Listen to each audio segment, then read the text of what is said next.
You are listening to the Red Roots podcast.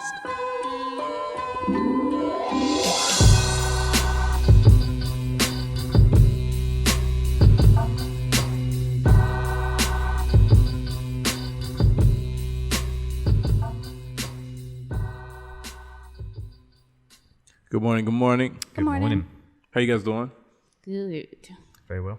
Yeah. Those couldn't have been more opposite. You said the same thing, but opposite ways to say it. Good. He made a weird face, and he said, "Very well." Very proper, professional, and someone else not so. I could be proper. Professional. Okay, let's not do this because I know what you're gonna try to do. But her definition of proper is gonna be English accent. And by English accent, I mean like a Tanzanian guy or whatever, who grew up in Russia. Oh, you and have studied little faith in your wife. at like an American school with a teacher from Australia. I was just going to say I am well and blessed.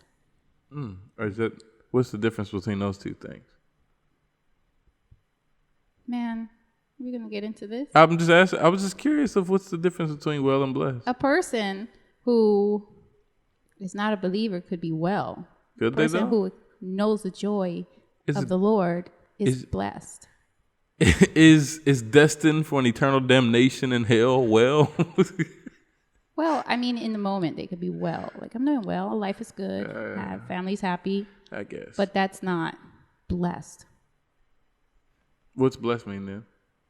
To me, blessed means you're experiencing the fullness of God. You're blessed. You're experiencing the fullness of God right now. Yes. Good. Good. Speaking of fullness of God, I don't know. I just had to find a segue. We went back to church this week. Weak segue. I don't know how else to say it.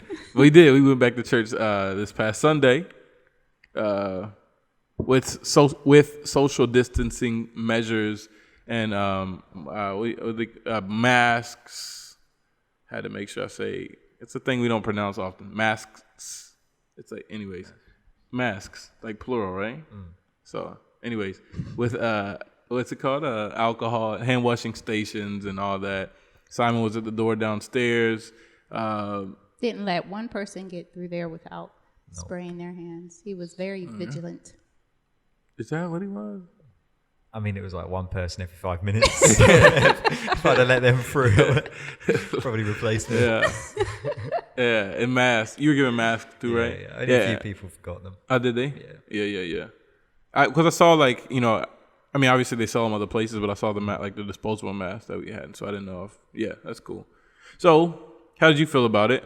It's a long time. It's been like 6.5 months. Yeah. As far as people like respecting the social distancing thing, I found it hard because just naturally and culturally, everyone you touch each other when you greet each other, so you're like kissing, you hug. You haven't been around each other for 6.5 months. Yeah, and so you're excited to see each other, and so one of my friends was like, "Hola, Millie," and hugged me, and I was just like, okay. We have to at least try. Yeah. Like there was one lady in particular. She just was like, "Screw this! I'm gonna do whatever I want to do with my mask on, but I'm gonna hug." And like and she had like her little hand gel clipped to her purse. I'm like, what good is that if you're just breathing all in my face? She came in, and she ran up to me, and I put my fist out like, 'cause this is what we're trying to, like, and there's different. Like expectations for the government as well, so we can actually get fined. We can get in trouble if they come in and we don't have masks on and stuff like that. So whatever, but I'm tempted to go on a tangent there because it's annoying, but I'm gonna do it anyways. But like, this is a side note. Let's just leave it because I just thought of all this. We like feel like there's been talks of persecution. We'll just say that. That's people feel like the church is being persecuted because of that. And then because of that, that van that during quarantine, like quarantine measures, there was a van that got permission to go around, and they were blowing the shofar and saying basically that it's the end of the world because we're getting persecuted, blah blah blah blah blah, all this other stuff. It just shows how on this side of the world we are so selfish. Like, we have to wear a mask, and all of a sudden we're proclaiming it's the end of the world because we have to wear a mask. people in the Middle East there's not been a moment since like right after Constantine that they have not been being persecuted. Mm-hmm. So, everything's normal when they're getting persecuted. When we get persecuted, now it's the end of the world. It's biblical prophecy coming to pass, and we're so like American centric. America. Anyways. But it's not persecuted. We're not being persecuted. No, it's not being persecuted. We're being challenged to actually do what God tells us to do, like, is love. The disciples were getting thrown off of roofs and like then not dying and getting, like James like was thrown off of a roof, didn't die, and so they went and beat him to death. Like this is, and I'm crying, like, you know what I mean? Because I have to wear a mask in the pandemic, I'm crying persecution. Look, if you don't want to wear the mask, that's between you and whoever else. I'm not even gonna get into that part. But to cry persecution because we have to follow the same rules that everybody else has to follow. But here's the thing: is that you're crying persecution, but you're still being rebellious and disobedient to your leaders who say you have to wear a mask. I saw a video someone posted from my old university. Like, God is so good, and we're there, and a bunch of people are outside worshiping God, literally like head to head, just no masks on and anything. I'm just like head to head. How does that work? I mean, I think battling. I mean, like shoulder going to head shoulder head? is what I, that kind of like, idea. Meaning, like it's a worship battle. I meant to say that they were close. I know that expression has never been used, but you can start using it if you want. They were like shoulder to shoulder in worship. Yes, it was outdoors, but they were still very close to each other. And I'm just like, how are we sitting here proclaiming persecution? And this is, persecution of the church, and basically saying we're Christians and boasting in that we are believers being persecuted. But at the same time, you're breaking a whole bunch of biblical. Yeah. But let our preferred presidential candidate not be liked. Then we're pulling out scripture saying you need to respect the office and honor this person, and you need to do this and submit to the authorities. God placed those authorities in there. But how does that change when you got to do something you don't like? If we keep that same energy, my guy, like you can't change that when all of a sudden there's something you don't like. That's the issue with Christianity today. It's not really Christianity, but anyways, I don't know. That persecution thing bothered me, and I was like, I don't want to say this. Yes, I do want to say this because we're not being persecuted. No. We're not being singled out. Like in some places, I don't know. I don't live everywhere, but here we're not being singled out because we can't have full service or because we have to wear masks and things like that. We're not being singled out at all. And it's just this level of selfishness to think that when we have to, again, do something we don't like, now all of a sudden Revelation comes to life, and the prophet Isaiah said, man, these people have been getting like massacred and hung and burned at the stake for generations and generations. And we're just spoiled, we're just spoiled brats. Yeah. And when it doesn't go perfectly our way, we throw fits. It says, whenever trouble comes your way, throw a fit so that you can grow in your endurance. And like, no, it's counted all joy. Like, so even if we are being persecuted, we're called to count it all joy. And so, anyways, we're not talking about that today. Or are we? No, but anyways, the lady, I was talking about the lady, she's she was decided to do, she came in and I put my fist out and I was like, look, we're trying to follow the rules here. And she was like, she started we just trying to inch in. I was like, I'm telling you, we just have to withhold. And she's like, after church, I'll give you how. I was like, okay, like outside, but like in here, we can't do that. Because in your personal life, you can kind of do what you want. But it's like organized meetings and stuff that they're asking to follow these restrictions and stuff. And you got to respect that. So anyways, it was interesting. That's what you're talking about. And then so we had 2 visitors. That was interesting, coming first Sunday back. One guy used to go here a long time ago, and so was visiting me. He don't go here. So him and then a guy brought his girlfriend. That was interesting as well. It's really cool. So were you nervous singing? Well, just because of what I talked about last week on the podcast, thought I was going to forget the words. Yeah. And I didn't, so. Yeah, because you know the songs. Imagine that. I practiced a lot. Every single moment of my life. No. Okay. Okay. But that's what the point is, right? Like it's for practice. Yes, and I have practiced in the past. I just always I get, like you were saying, like it's just a comfort thing. It's a safety net that I became comfortable with and didn't want to let it go. That's a message right there. It is. I just realized Lucas played without his thing too. He did good. Yeah, he did really He did really well, man. He was, yeah. This is not. We're way off of the podcast, but who cares at this point? We do. They don't even know who Lucas is. But Lucas is a kid that goes to our church. He starts playing like. I'm one of those people like, oh yeah, Johnny said he like never met Johnny in my life. Johnny told me. Like who's Johnny? No, but he's a kid that goes to our church and he plays the electric guitar so he's been trying to grow and like he lacked a little maturity as far as like just like learning and being on like a team player and like getting better. But somehow during the quarantine, he's obviously he's in that stage of life too. He's grown. 6 months makes a big difference when you're at that age, and so he's matured. He's grown physically as well. But then like it was I was all week last week rehearsals and everything. I was just shocked by his level of maturity and like to be able to deal with it, especially compared to before. He was just in a weird stage of life, And so then Sunday he did a good job, man. Did a really good job. How'd you feel? It was good. You usually with the kids. Yep. And then so everybody's in today. There's no kids and stuff, so. Good. Yep, it was good. Overall, I feel like, honestly, besides us just being nervous, I feel like it was great. Like it went great, man. It went well. I found it interesting how we're like our first week back and then Ramon's like spanking us with this word. Like oh yeah, I said the one. That one thing. So I said this I know exactly what you're talking about. Because when I said, I was like, man, like, is this too soon? Like, it's week one. I was like, this community is fake. You know how I'm gonna prove it to you. I was like, I said, let me prove it to you. I said, don't answer the question, but let me prove it to you. When's the last time that you prayed with someone?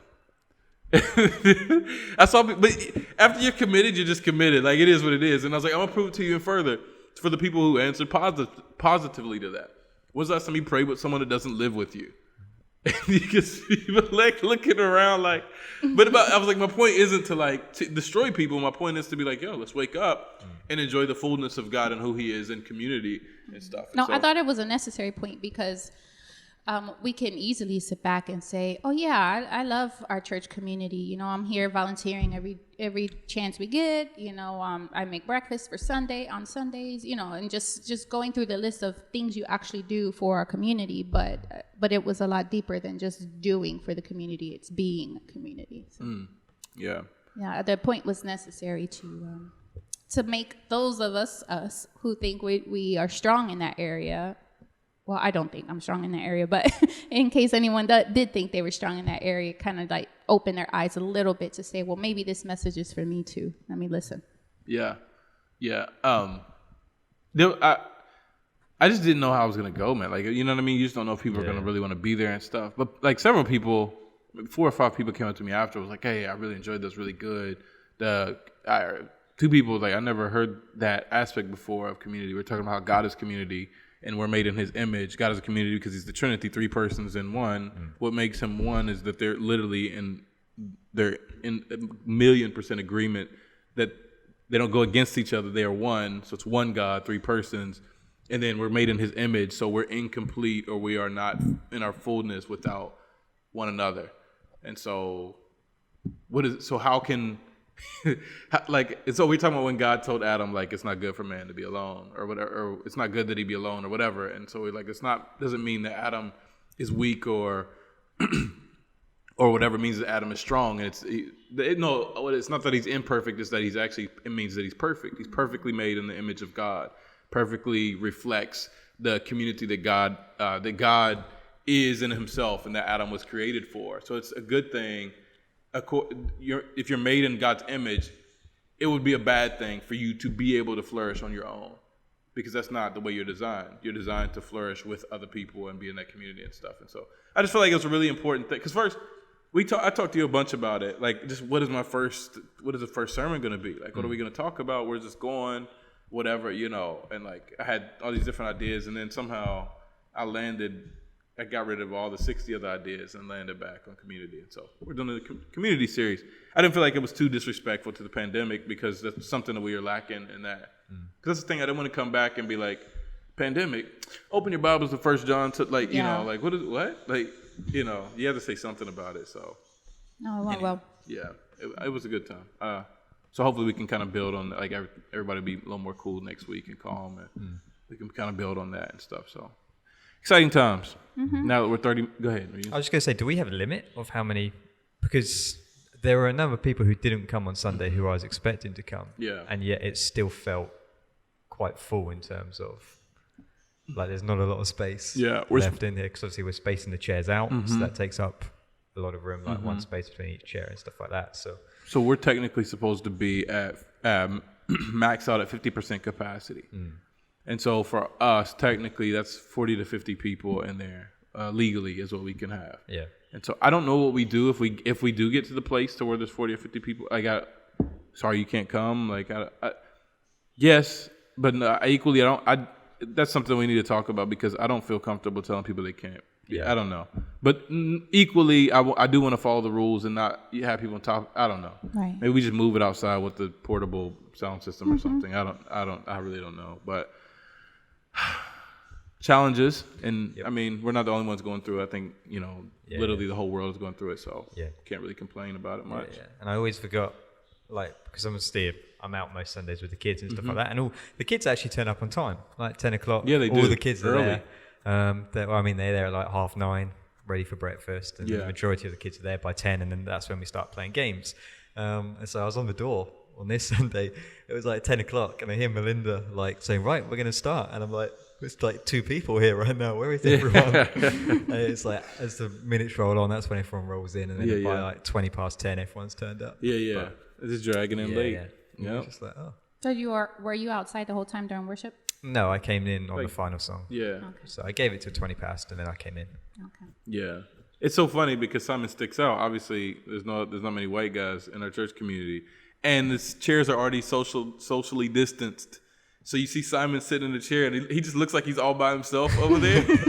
I looked up, I was like, oh, poor guy.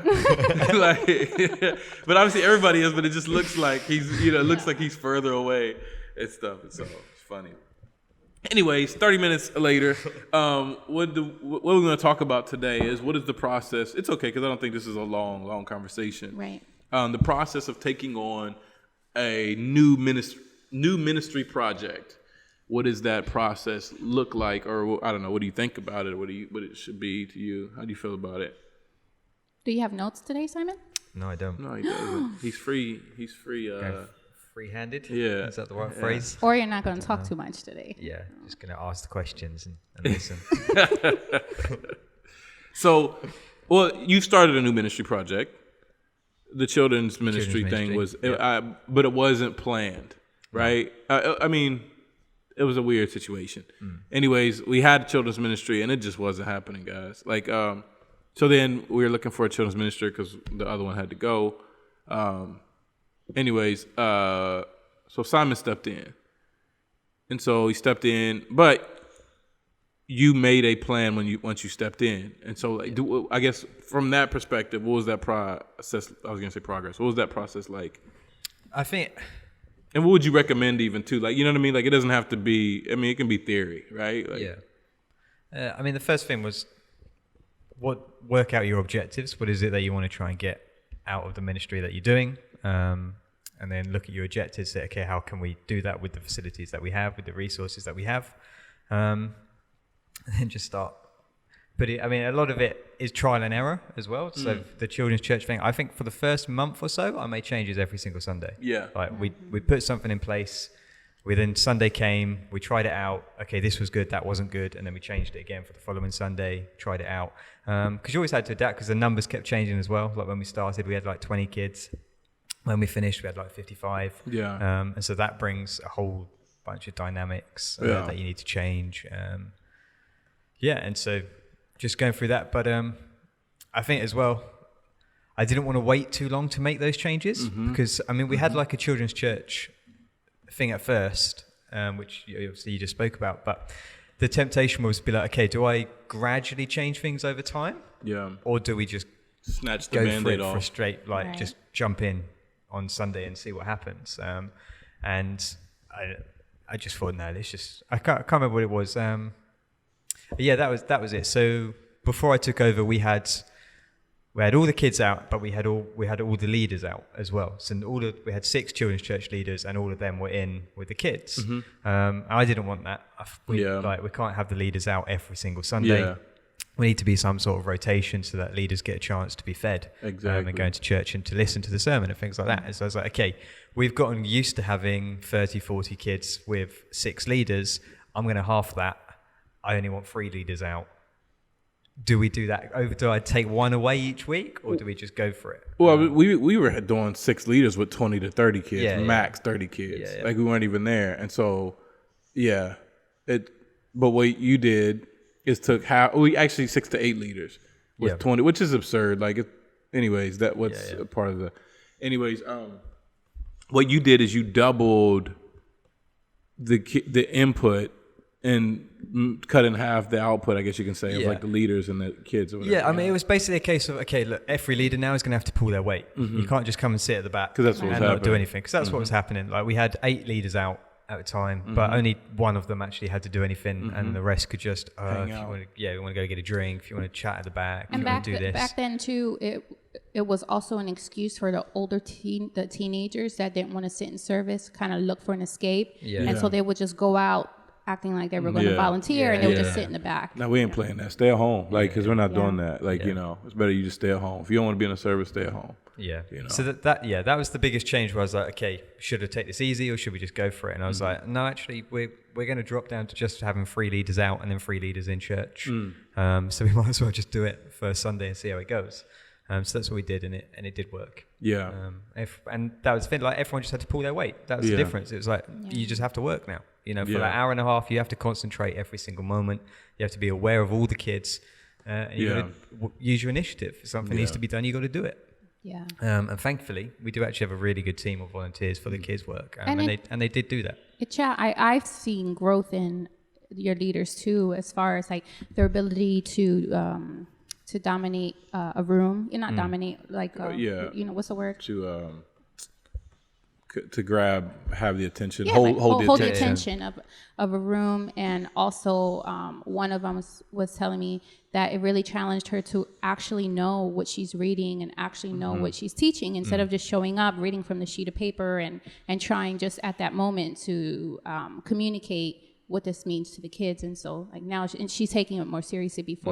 Before church, she'll make sure that she's reading and studying throughout the week, and so I think it was a great move, because it challenged people to grow in their leadership and to grow in their study time and different areas of their life. Which before it was just like, you didn't have to have any kind of abilities to be a children's worker, which shouldn't be the standard for our volunteers. Yeah, I think that was it as well. Like when starting a new project, you just have to have a certain level of seriousness. It sounds simple to say, but it's like if you want this to be effective, you've got to be serious about it. You can't be lackadaisical. Lackadaisical about it, because like you were saying, what was happening is people were just rocking up on Sunday morning, and 10 minutes before we started finding out what they were teaching on, they're like, because we used to split into really like smaller groups, kind of like groups max size would be like 6 kids with the leader or something, so you could wing it, and you could just play it, and you brought in sweets or whatever, and that kept the kids quiet and things like that. And it was like, okay, this isn't being taken seriously here. And so it was that case of, no, we're going to plan this a week. So all the leaders who was teaching, I'd give them all the material a week in advance. They had the week to go home and learn it, practice it, and do any study on it as well, because that helps your growth at the same time. You should be reading and learning from the same scripture that the kids are learning from. We're not dumbing it down. We're making it age appropriate, but it's still scripture, so you can learn from it in your preparation time as well as teaching it to the kids. So it was just trying to reach that. Okay, we're going to take this seriously now, and everyone was on board with that. So that was good. What you said about one of the processes you went through was not being afraid, like to change things week by week. I think that's so important, because I don't know if everyone does this or just in the church we do this. It's almost like if we change something that we've established was the way we do things, it's almost like, well, we failed because we had to change it. And it's like, just need to break out of that idea that change does not mean that, well, change does mean that the old way we did it didn't work, you know, and it just shows that we're working towards a building and getting better and being more efficient, or whatever your end goal is, you're working towards that, versus like, okay, I know that this is not effective, kids are not being reached, nobody even wants to show up, blah, you know, but that's just the way we've always done it, which means it's good. Yeah. Because, I mean, again, I think the thing is the objectives don't change. Like, at no point did I change the objectives for Children's Church. That part didn't change. We had the mission statement of what we wanted to achieve, but you have to be flexible. If something's not working, you can't just be stubborn and say, no, we'll push through with this until it works. Just be like, okay, the goals don't change, but how we're going to reach them, that might need to change. We might need to adapt here, adapt there, change this, change that. So yeah. Okay. I was just gonna say there's no space for pride in the I mean, there's no space for it. Like, if you really want to achieve that goal, you can't be prideful and say, well, this is the way that I wanted to do it and whatever. I mean, it's okay, you can try that way, but if it doesn't work, you need to be willing and aware. Self-awareness is a big deal, and that's something I talk a lot about from time to time. It's like just being self-aware, understanding like, yo, this ain't it. Like, this is not the way to do it. And then like, you know, like, okay, well, what are some other ways to do it? And not be afraid to make those changes, even though sometimes it may be radical and seem unstable. Like you said, it's better that you do it now than, like, for me, it's like dealing with teams and dealing with problematic issues and stuff.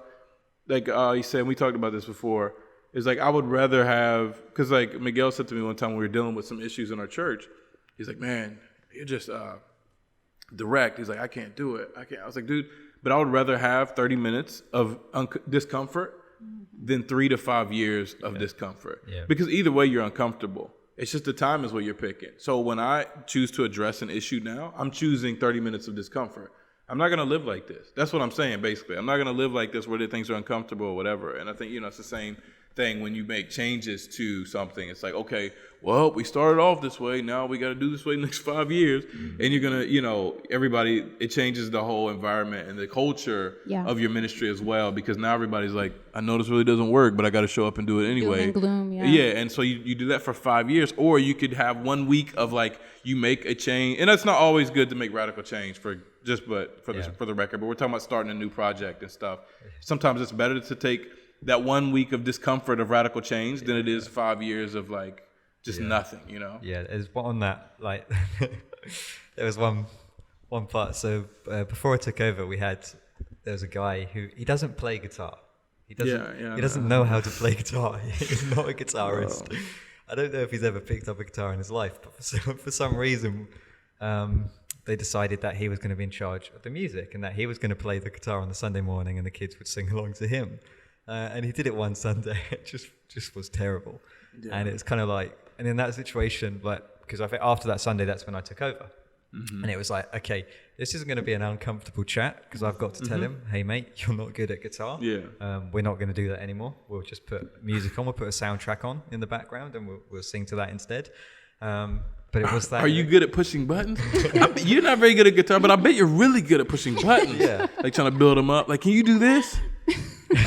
What? That's crazy. Do that next Sunday.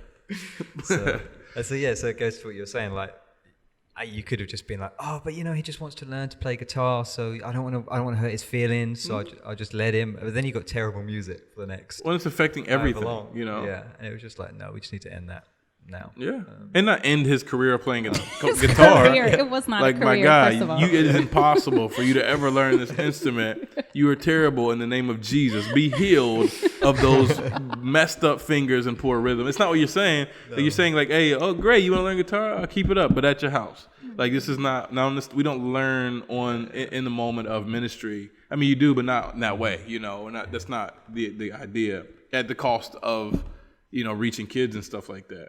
And so, yeah. You had mentioned something about like we can't let our pride get in the way of us making changes, that necessary changes. But sometimes, like, from what I've learned, just being here, is that, and in some leadership at our church before, is that sometimes it's not pride at all. Sometimes it's afraid, like you were saying, of the conflict. And so it's like, okay, I don't want to make this change because everyone else is going to gang up on me, and then right. So I mean, it just, you got to kind of be like a spiritual thug sometimes. Yeah.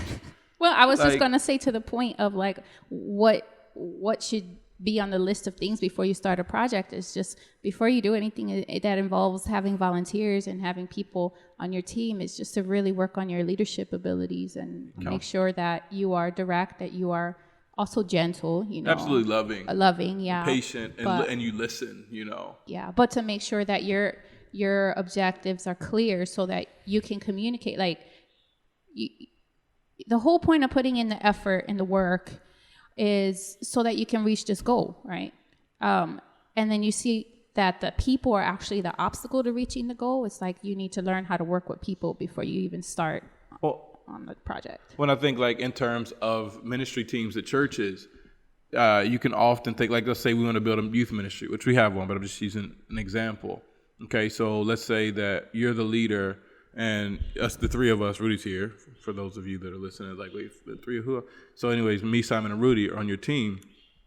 So you're like, okay, I have these goals, this vision to reach youth, blah, blah, blah. And then stuff happens between us and whatever. But or like we start holding it back and whatever. But one thing you have to understand, this is part of counting the cost, like Jesus, to quote Jesus, who built a house without counting the cost or whatever he says, is understanding that part of you being a leader is leading us as well. Yeah.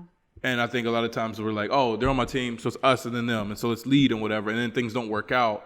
And you get frustrated because you feel like you have to take steps back to now train your team. But that was part of the process all along. Yeah. Is because if you're the leader, you have the vision. And if you have the vision, then it's your job to cast that vision. And this is where people mess up. But it's not cast the vision. Yeah, we cast the vision. No, you have to constantly be casting vision. Because you have the vision clear in your head. And even as much as you cast it, people are never going to have it as clear as you have it. So you have to constantly keep that image as clear as it can be in front of them. You have to keep it in front of them. So you have to talk about it all the time, almost to the point where it annoys people. Like, oh, yeah, he's always talking about this. Oh, he always talks about this. Like, because you kind of you're not beating it into people, but you're constantly painting the same picture over and over and over until they get it. And when they get it, you continue to paint the same picture over and over. Yeah. And it kind of becomes the language of the project or the ministry of the team or whatever. And then obviously there's discipleship stuff as well that you're building the team up. Because the more that you invest in your team and the people that are helping you, the more the benefactors of the ministry are going to benefit. Even if that doesn't feel like that's what you're here for. You know what I mean? Like, but if you build these people up, then everyone's going to benefit from it. And it seems like, oh yeah, God called me to youth ministry. Great. And so, yes, God called you to youth, but more than that, if God's called you to youth ministry, he's called you to build up youth leaders. Mm-hmm. You know what I mean? And it always feels like, oh, wait, but I thought it was left and it's right, or up and down, whatever. But that's the way it works. And for long-term success, that's how you guarantee it as well. And that's the thing too. You got to swallow your pride and understand that from the beginning, when I start this project, I want this to outlast me. Yeah. And so now if it's like, hey, let's do a day, we're not talking about day projects for the weekend or whatever. We're going to do, fill this hole in the street. And yeah, we're talking about ministry projects of consistent ministry. And it's a hard thing to do because when you say, I want this to outlast me, that does several things. Is immediately it pushes you and forces you to think about, what's it called? When the person takes over. Anyways, you know what I'm talking about. When you think Transition? about transition.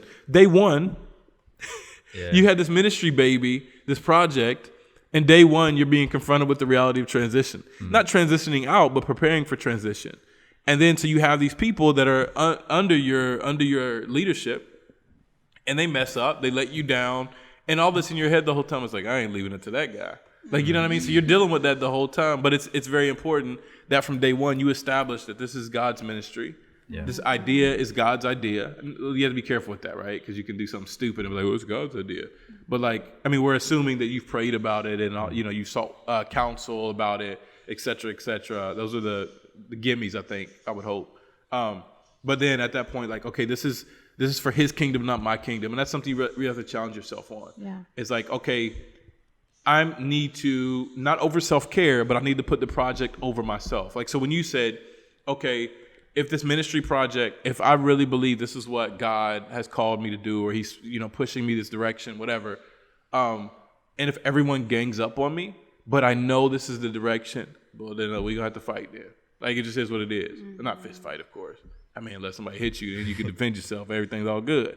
But I've seen you model that with fist fighting. No, not the fist fighting, but that same attitude. Where it's like, hey, you don't like the direction we're going in. I firmly believe that this is the direction God wants us to go in. There's the door. Like, I mean, you didn't kick anyone out, but I've heard you tell people several times, if this isn't the community you want to be a part of, you should go look for a place where you do want to be part of it.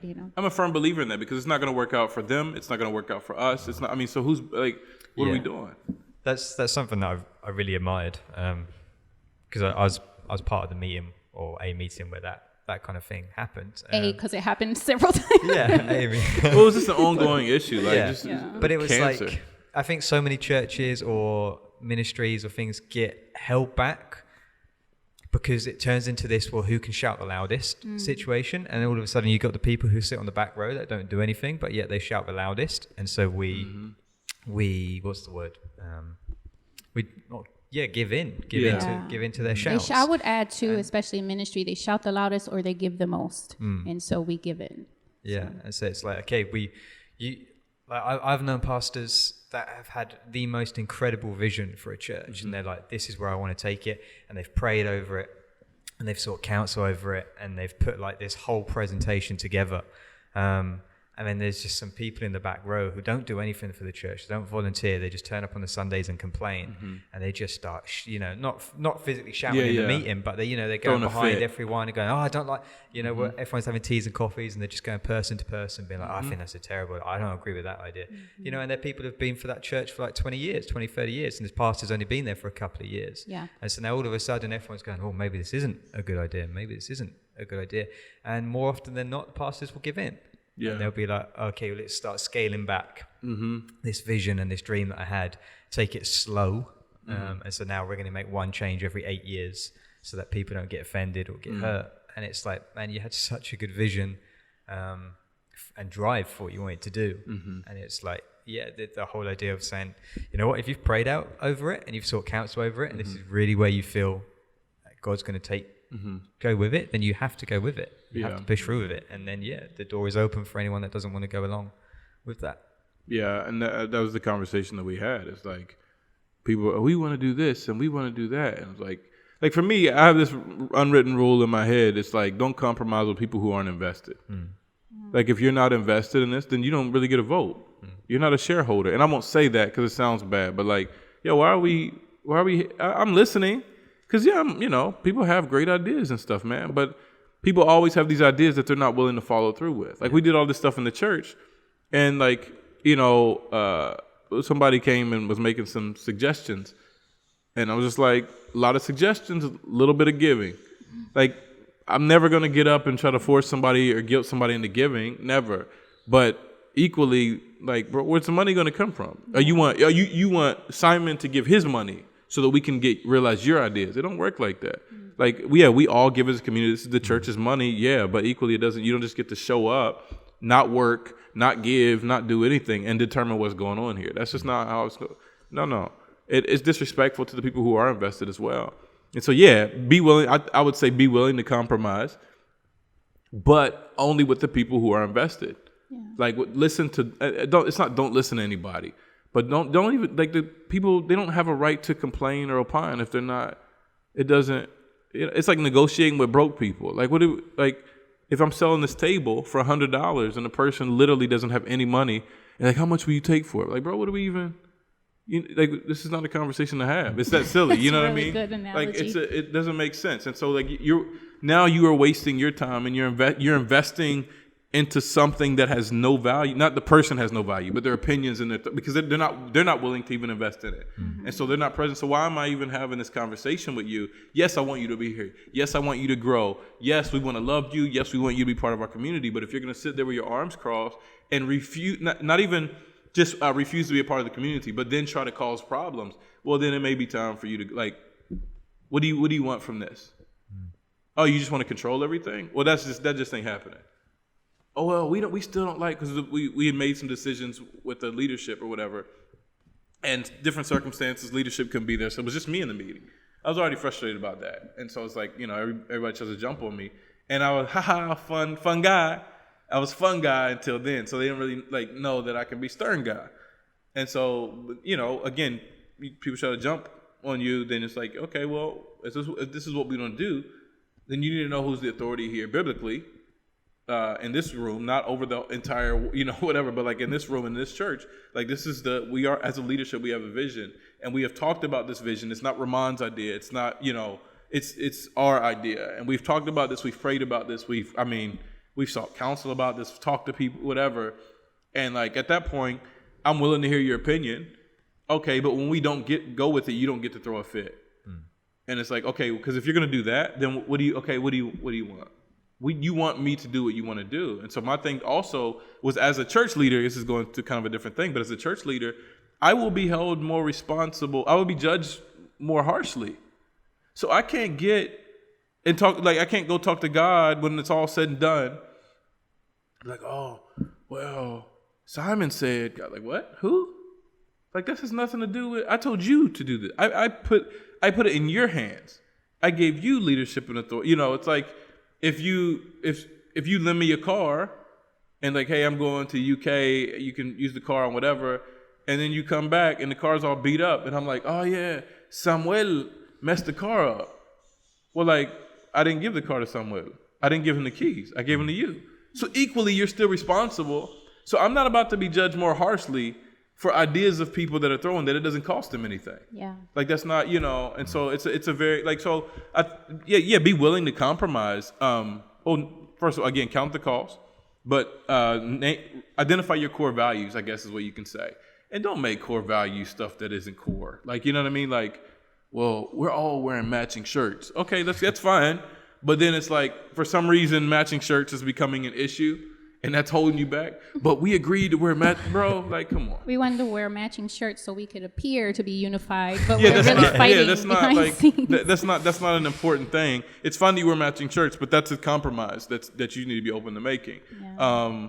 Now, if somebody's like, yeah, I just feel like we're preaching Jesus too much. Like, no, that's not up for debate. We're going to preach Jesus and we're going to grow people. Now, the way we preach Jesus, that can change. And so you have to be willing to compromise, but compromise with the right people. Otherwise, people are just going to steal your time and rob, and they're going to try to hijack your ministry and make it a place of comfort for them, even if it is a children's ministry or a youth ministry. You got 50-year-olds looking to make the youth group a place where they're comfortable. And so you have to identify that and identify your team as well. Understand who you're getting involved. Because people, if they're out for it for themselves, it's just not going to work. They're going to sabotage the whole thing, whether it's intentional or unintentional. They're going to sabotage the whole thing. And so, I think there's a gazillion things I could probably say off of the back of that. But yeah, one of the things I was taught throughout university when going into leadership and things like that is always put a time limit on volunteers. So always have a commitment period in terms of. So for Children's Church, I have a year. So at the start of the year, I say, hey, you're going to commit. And if you're going to commit, it's going to be for the year. So you can't back out 2 months later. You can't back out unless a tragic, life circumstances or anything like that. You move away or whatever. Yeah. But you can't just in 2 months be like, oh, I don't like it anymore. I don't want to do it. Like, no, you're going to commit and you're going to commit for the year. But then October, November time, I'm going to ask you, hey, you need to be thinking about next year. Are you enjoying this ministry? Is this something that you'll get, do you feel like you're growing in this area? Do you feel like you need to take a break? Do you need to stop? And then December, January time, I'm going to ask you again, and we're going to sit down and we're going to review it. And it's going to be equally that, because that way you as the leader have then a period of time where you can say, hey, Melinda, this isn't working. So we think it's best if you stay back or stand down or whatever, take a year out or whatnot. But it also gives them a chance to say, hey, you know what? I need to take a break from this. And so it stops the awkward clashes of people being like, I don't want to do this anymore, but I don't know when to tell them that I want to quit. Yeah. Or, I need to get rid of this person, but I don't know how to do it because I don't want to hurt their feelings. But if you say, okay, every year we're going to review this, that gives both parties the chance to sit down and just review how it went. And it gives you that chance to say, okay, look, as well to have like at the start of the year, not a written contract, but just say, hey, look, these are our aims and expectations. This is what you have to live up to. And then at the end of the year, you can say, okay, these were what we agreed to at the start of the year. you didn't meet all of these, so we need to have a think about whether you continue. Yeah, It just absolutely. protects yourself. It protects Absolutely. your ministry. It protects them as well. Yeah. And it stops. Like you go to some places and you'd be like, oh, this is Tony. He's on sound. He's been doing it for 9 years. We actually have 10 sound technicians in the church congregation, but they Been can't trained. Yeah, people who know what they're doing, but no, they don't do it because Tony doesn't want to step back, and he's been doing it for 8 years, and so we just let him do it. Ha ha ha. And it's like, no, Yeah. because people will grab hold of stuff. Yeah. Like and they won't let go. It becomes their identity, and that's a Yeah. dangerous thing as well. And and that's what we're trying to train people to not do. Yeah. And so we have to be careful as churches and ministries Jesus is not an idol giver. So if something starts becoming a person's identity, and they like hold on and cling on to that so much, as a leader, pastor, elder, whatever, or if they're under your influence, you are doing them a favor, and it is a part of discipleship to remove them from that position. Yeah. So what would you say would be like the security measures for the actual leader? I've seen great people with great vision and love for Jesus start things that ended really bad because pride took over. It became their thing. Like you said, you take hold of it, just possess. Yeah. It becomes your identity, And then the next thing you know, like, well, Jesus is far away from this thing. So like as a leader who's starting a project, our ministry, it's like from the beginning, and I don't know, on a weekly basis, monthly basis, yearly basis, like what are the security measures that we should take to make sure that we don't end up there? I mean, I think what he said is a good thing. It's like it's not putting a time limit on it, because the person can work there for 10 years. Absolutely. But it's making shorter commitments. And that person in their head. You as a leader not becoming that person. So. Oh, as you not becoming that person. Yeah, you don't have But anybody checking you. The same thing is, at least if you're like the lead pastor or something like that, then you need to, this is the thing. We need to like identify biblically like lead pastor, because that's not sketchy. That's a position that it's a gray area. You're an elder. If you're a lead pastor, you're an elder. And so you are elder amongst elders. And so you need to submit yourself to the eldership of your church. And as in that position, right? So you need to be submitted to that. And that doesn't just mean when you have issues, you need to go talk to people. Like this is what we were talking about Sunday a little bit, is like, or we touched on, and we're going to, dig further into this as the weeks go on, is embrace. We view our church community as a place to go when we need help. And that's right. But it's only partially right. We were created to live in community. So, and this is what we talked about. When Adam was created, God said, I'm going to make him a helper. Adam was perfect. Why do perfect people need help? Because you were created that way. So Adam's not struggling in sin. Adam's not struggling with stealing or pornography or anger or any of this. Adam's has none of those issues. He's perfect, and he's still created to be with people. And so I think we have this idea that we go to people in our bad times, and that we do, but we don't at the same time. It's because if we are with people, then when our bad times come, we don't need to go anywhere. You are there. And I think a lot of times as leaders, we isolate ourselves until we need something or until we are deficient in something. And then we go and we treat community as firemen. As we call when there's a fire for them to put it out. The fire's out. Okay, you go to the station and I will continue the cleanup job here by myself. And that's not what we're called to do. That's not who we're called to be. We're called to live, exist, breathe, work, whatever in this community. And I know I'm not saying work like a official job, but I mean like everything that we do exists inside of these relationships, and nothing goes outside of what people know this. So, and as a church leader, person that has a big portion of the vision for the church, it's a scary thing, because you're like, man, well, I have the vision, but what if they don't get it and they remove me or they disagree or whatever? Well, that's the work of the Holy Spirit. Jesus builds his own church, so you have to trust in him first of all. And then furthermore, too, you have to love this church more than you love yourself.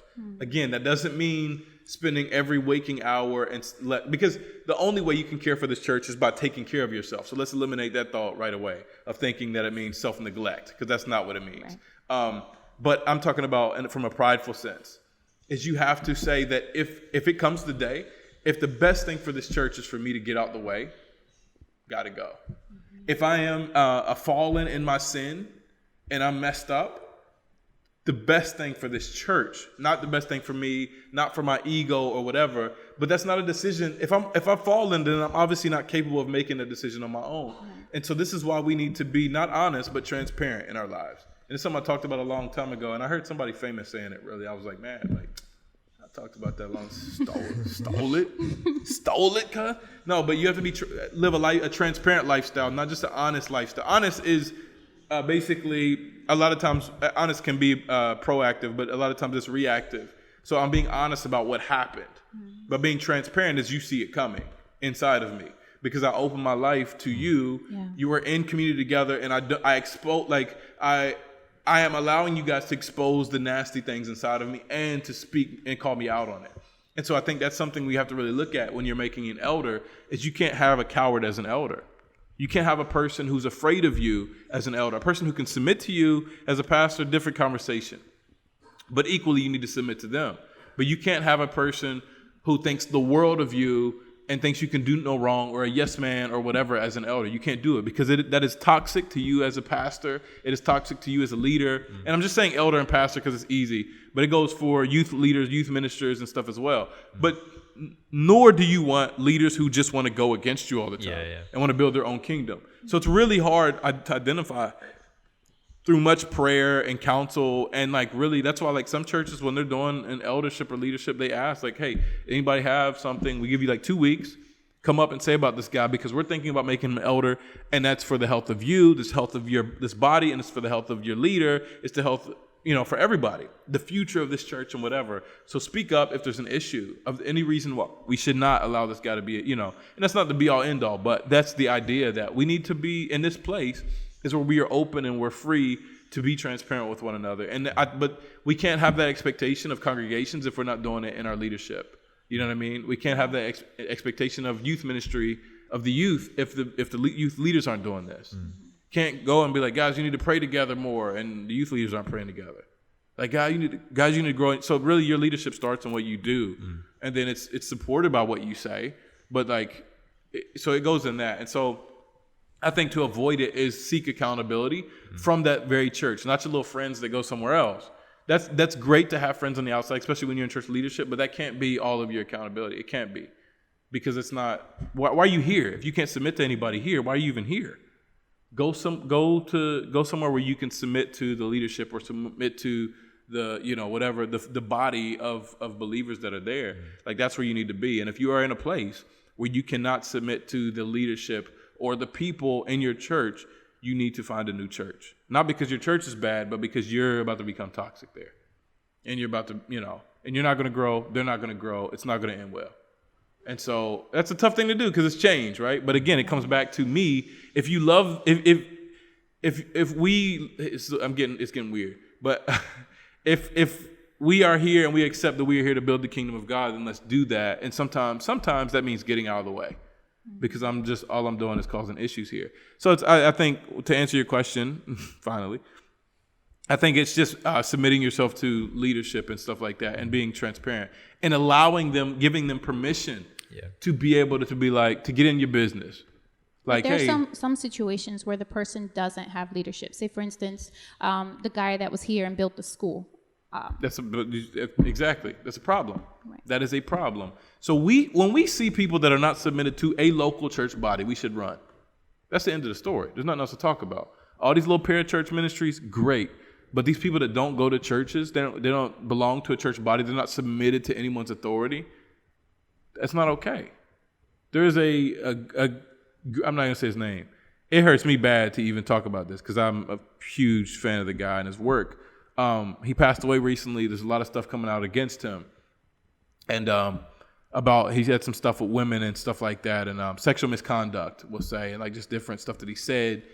And anyways, we won't go full into details because I don't want to be Christian gossip thing. But equally, he wrote, I guess it's recorded supposedly somewhere, or like not audibly recorded, but I think, or written down, I don't know, something anyways that he wrote. His excuse for what he was like asking some of the women for, or requesting or saying to them, was that I've done so much for the kingdom of God, I deserve this simple pleasure. And it's like, that is unfortunately the effects of a brilliant person who is not submitted to a local church body. They may go from time, and that's why we have to be careful with Christian celebrity. We're not even talking about starting new ministries anymore. But like, that's why we have to be careful with Christian celebrities, though, is because you get so big that you can't even go to church anymore because you're a star there. So if you can't go to church anymore, now God is looking at you as he looked at Adam and said, this is not good. This is not good. He's alone. This is not good. I saved millions in your name. I did so many stages and so many events and so many defenses of the gospel, whatever. And I don't want to go into saying whether people are saved or not on this particular thing, but it's not good regardless of what the consequence is. It's not good. You know, worst case scenario, you're not saved at all. Best case scenario is you did not do well done, my good and faithful servant. You lived in a lifestyle that was a perversion of the original purpose of man living in community. So your whole Christian lifestyle and your ministry is a perversion of what it was originally meant to be.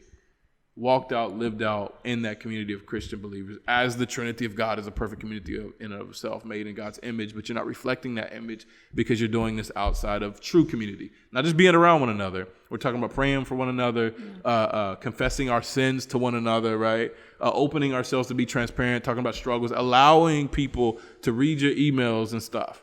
Like this is what we're talking about. Especially, that's not true. I was going to say especially when you're a big name, but it doesn't really matter how big your status is. I mean, that's what we should be doing, you know? Yeah. And so, I think, does that answer the question? Yeah, okay. It does. If you're doing anything in the name of Jesus, you should be a part of your local church. Yeah, I know. I know the church is bad sometimes, and like people gossip, and that's another conversation for another day. Is like it needs to be a safe place for people to be able to confess. Yeah. You can't ask people to confess if y'all talk, but that's a different. We'll talk about that later. I think I like that you said be connected to a local church, because I think what we see as missionaries is that a lot of our accountability is overseas, back home. But those people are not living with you on a daily basis. They don't see what you're struggling with. They don't see your character flaws. All they have to go off of is what you're telling them. Like, this week, this person said this to me, and I don't know why they're dragging my name through the mud. You know, your sins are never exposed. Right. And you say, yeah, I did get a little bit angry. Like, you know what I mean? You paint a it. little bit. Like, and they're like, well, you got to really curve. Yeah. Well, I mean, but you can do that because they're not there to see that. And that's the number one issue, and we've talked about this before. That's the number one reason for failure for most missionaries, is they're not submitted to a local community. Their quote-unquote accountability is 5,000 miles away. That's not, bro. They're only holding you accountable for what you tell them.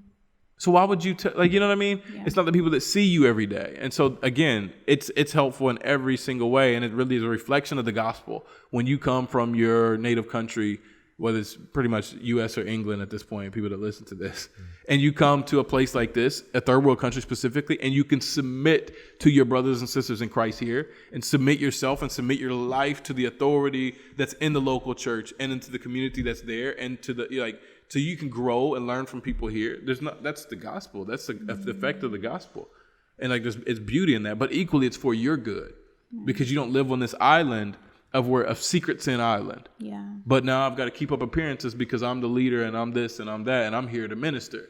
No, you're here to be a part of the body. Now, your job in that, you may minister to people, but you're also here to get ministered to and get fed. Oh yeah, but my pastor is nope. Yeah, that's your old pastor, but it's impossible for him to hold you accountable where you are now. It's impossible. We do that so that we think we're circumventing the system. We think we're cheating God. God's like, I did this for you. You're cheating yourself. You know what I mean? And because we're avoiding real accountability, and we're just looking for someone to talk to and be able to what's it called to vomit on, basically.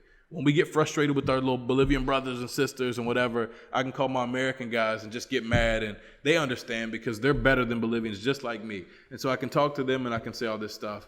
And then, they can say, yeah, well, just make sure that you're loving people, and they can say something like that, that's all the advice they can really give, because they're not, here. People can mentor you, but they can't really hold you from a distance, but they can't really hold you accountable from a distance. It just can't. They don't know what's going on. I remember hearing, in ministry, a lot of people say that the hardest thing in ministry is working with people. And so that becomes your focus. How do I work with people? Let me do this well. But what we don't consider is that ministry is hard because we're sinful. And so it wouldn't be so hard to work with people if we didn't struggle with pride, if we ourselves didn't struggle with our internal sins. Like it'd be like what other people didn't really bother you. And so I don't know, it's interesting that the real difficulty in ministry is your transparency and working on you, allowing God to, transform you and to make you holy, and righteous. Yeah. It's interesting. Especially from a leadership position, because you can see everybody else's, what they're doing and their issues, and it's frustrating, but equally it starts with you. The change starts with you, and not with you saying that there needs to be change, but it starts with you, like, being that thing that you're saying, that needs to be done. So, before you start a new ministry, it doesn't matter. It's all good. But, so I think we can basically kind of sum it up with a lot of stuff that Simon said, but One, make sure it's something. Is it something that needs to be done now or later? Yeah. If not, then put it on the shelf, pray about it, whatever. I have notebooks and notes in my thing full of ideas that no one will probably ever hear about. But maybe, because it doesn't have to be done right now, But so that, then, count the cost as well, literally, but spiritually and mentally and all this other stuff as well. Be willing to compromise with the right people, not with people who are sitting on the bench or in the stands, What was the other thing we said? Have accountability. Yeah. And when I say seek accountability, I mean be transparent. Give people access to your darkest places, your darkest corners, the darkest corners of your life, to be able to really confront you on stuff. It's a scary thing because they might confront you on something else, but that's part of it, It's part of living in this community and stuff, so. If we miss something else, you can just rewind it and go back to the beginning. So I don't remember what it is. But yeah. Yep, so I guess that's it for today. You guys pushed the mute button on me. Well, you were summarizing. I thought you were still thinking. No, I said go back in. Just going for his notes, isn't he? Yeah. Yeah, let me see it. Man, chill out. Chill out. See, you got me in there now. Anyways. So I guess that's it for this week. Yeah, thank you for listening. We appreciate you. If you guys have any podcasts, suggestions, ideas, questions. Yeah, we'd love to hear them. Oh, okay. We would? Yeah, because we can. But they're sitting on the bench. You don't listen to. I'm just kidding. No, yeah. If you have any I can't say the word today.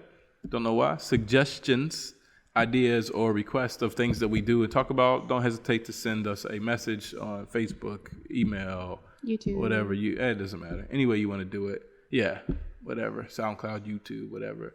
You can send that to us and we'll try to get it done. So anyways, thank you for listening. We really appreciate you guys, your love and your support. We'll see you next week. Don't even see, you're gonna try to do it, dude. Provecho.